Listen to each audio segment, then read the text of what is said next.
une ambiance bonne enfant. Ça me rappelle novembre 2008. C'est génial, c'est super.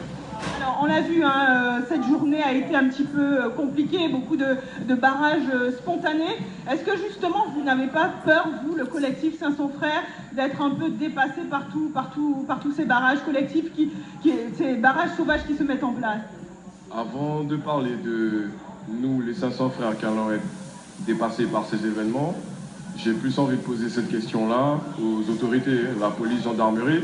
Ils sont tous autour des barrages ou sur Kourou.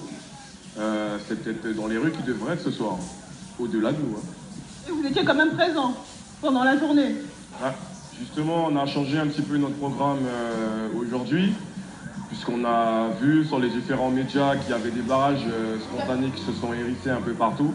Donc on a pris la décision de passer dans tous les quartiers, sur les différentes communes où il y avait, pour aller à la rencontre des jeunes et savoir pourquoi, leur expliquer que ça allait peut-être en fonction de comment ils ont fait desservir effectivement la cause et leur demander de venir tout simplement sur les différents barrages les plus proches de chez eux.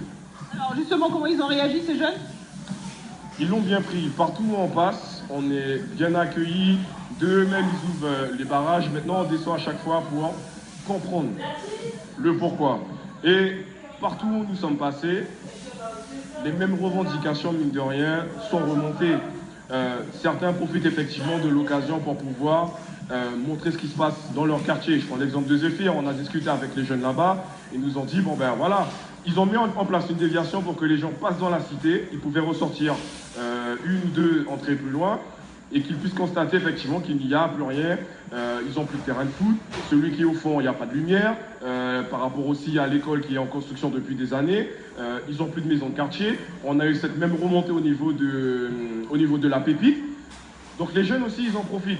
Et dans nos points de revendication, on a justement la mise en place des grands frères qui vont justement servir d'intermédiaire entre les jeunes, peut-être parfois les parents et surtout les autorités. On a appris également quelques contacts avec certains qui se sont volontairement proposés et c'est quelque chose qu'on va mettre en place.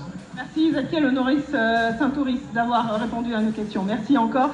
Et je peux vous dire aussi autre chose sur place.